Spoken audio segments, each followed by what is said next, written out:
peut-être, c'est les relations avec la Russie. Le président Barack Obama et certains dirigeants européens ont dit qu'ils voulaient maintenir les sanctions contre Moscou. Avec Donald Trump au pouvoir dans quelques mois, cela ne devient que court terme. Mais nous ne sommes pas dépendants des décisions de politique extérieure des États-Unis. Les États-Unis feront ce que les États-Unis voudront faire et les Européens ont leurs propres intérêts, leur propre champ d'action à Vous soutenez le maintien des sanctions. Jusqu'à présent, je ne vois pas d'argument qui plaiderait pour la levée immédiate des sanctions à l'égard de la Russie. Mais je voudrais qu'avec la Russie, nous ayons une entente qui dépasse le cadre ordinaire. Il n'y a pas d'architecture sécuritaire en Europe sans la Russie, il faut le savoir.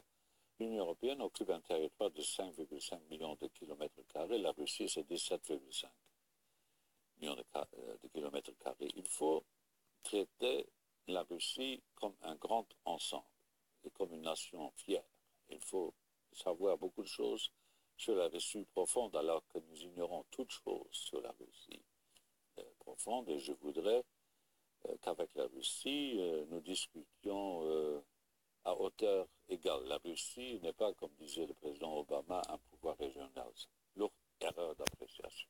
Je voudrais évoquer la Turquie, oui. Parce que la Turquie est extrêmement importante pour vous lorsque vous essayez de gérer la crise migratoire. Le président Erdogan vous lance des menaces. Est-ce possible pour vous de continuer à négocier avec lui? Est-ce qu'il peut être votre partenaire?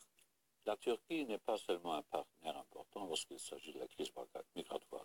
Oui, là, c'est évident, puisque la Turquie abrite sur son territoire plus que 3 millions de migrants et de réfugiés, ce que l'Europe, elle, ne fait pas. Et donc, je voudrais que l'Europe, en la matière, s'abstienne de donner des leçons à la Turquie. La Turquie fait beaucoup plus, tout comme le font la Jordanie et le Liban, que l'Europe.